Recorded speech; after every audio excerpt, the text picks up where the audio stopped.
All right, next, if there are no other questions, as you know, as we enter March, we also begin that fun part of our season called budget season. And so I think we have a fairly quick thing tonight just to give you an update about what's coming down over the next couple months.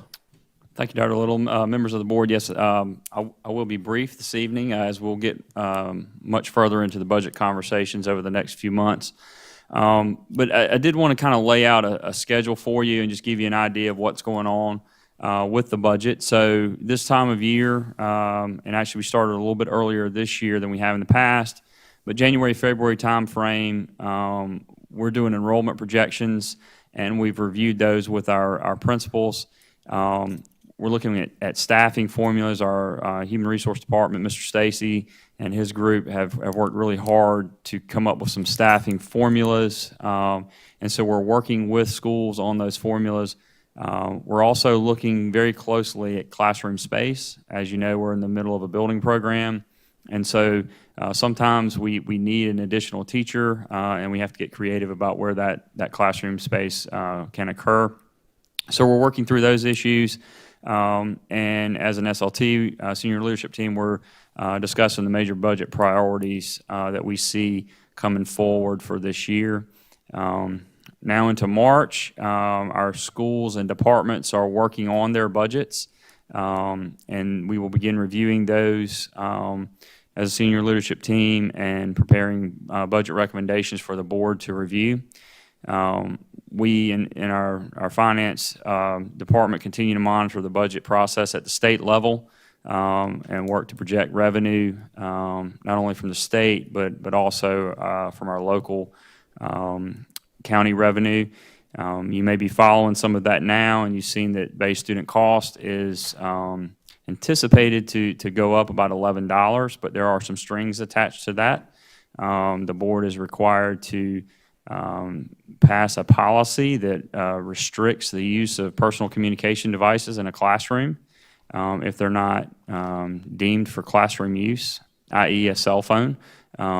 If we aren't using those in our classrooms for student or classroom instruction, then the board has to adopt a policy to restrict and limit the use of those in the classroom to get that $11.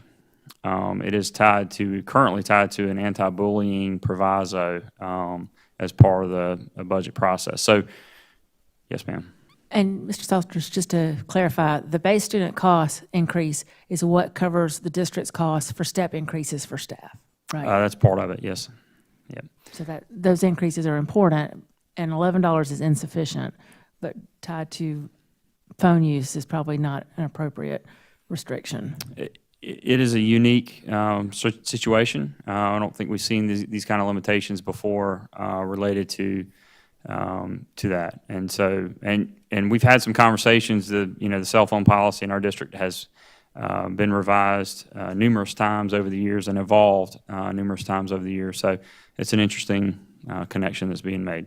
And of course, base student cost is still not funded at a level that's appropriate for the expenditures of, I'll just say all South Carolina districts. I'll go out on a limb and say that. I think it's pretty safe.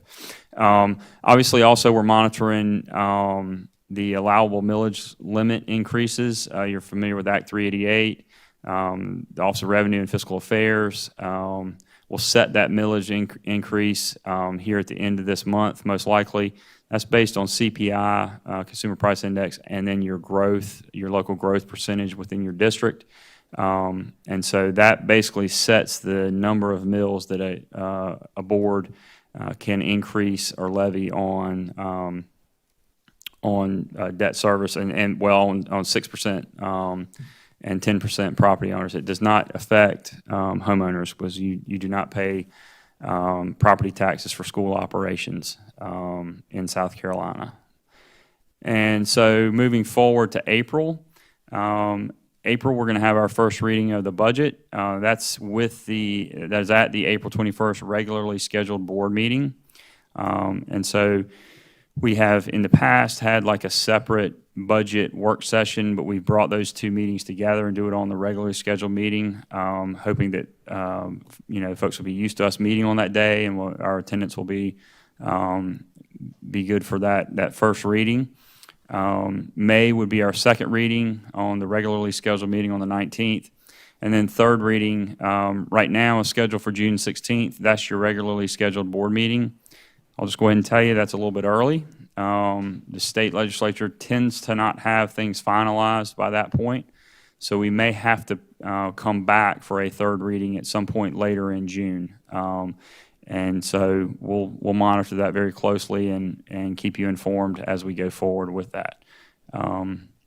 So with that, I'll be happy to answer any questions that the board has related to the process. And as I said, we'll be bringing some more information to you here soon with the budget outlook.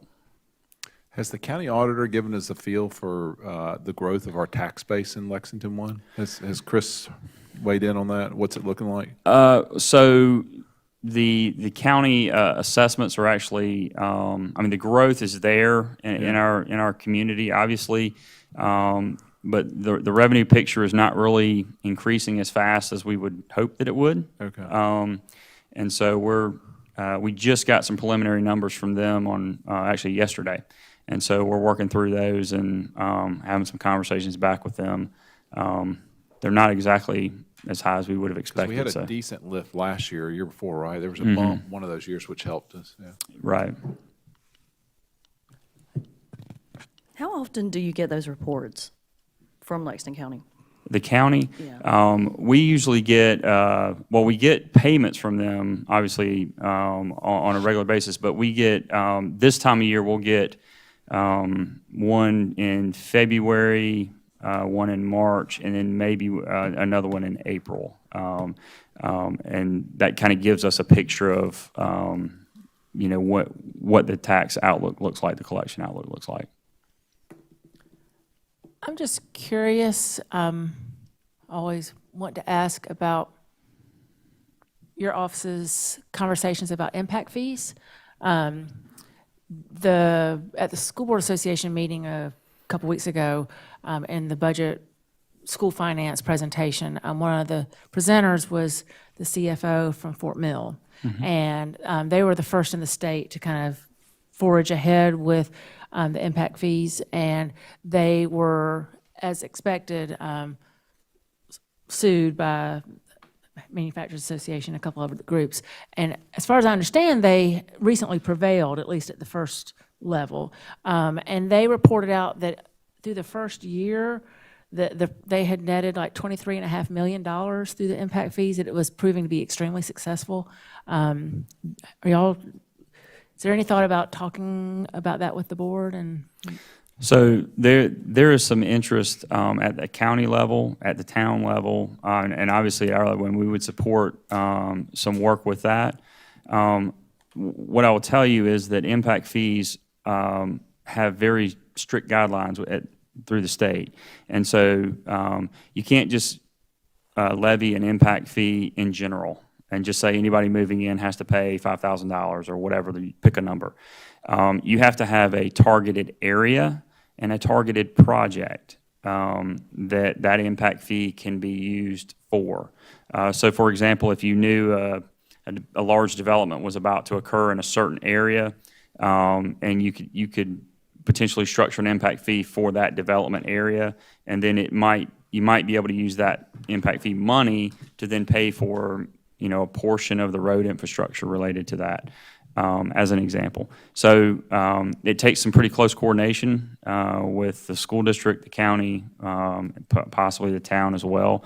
But it's something that has been talked about, at those levels. So there's some definite interest in it. But to be clear, we don't have that authority. County council would have to do that on our behalf. So. That's a good thing for y'all to talk about when the chair and vice chair of our board meets with the county council chair and vice chair. That's a very good conversation to have. And one thing about that conversation that's interesting is, obviously, when you have an impact fee, there's a lot of projects that need to be done in Lexington County. So then it gets into a situation of who gets the money from the impact fee. So, but it is some good dialogue to have. Sure.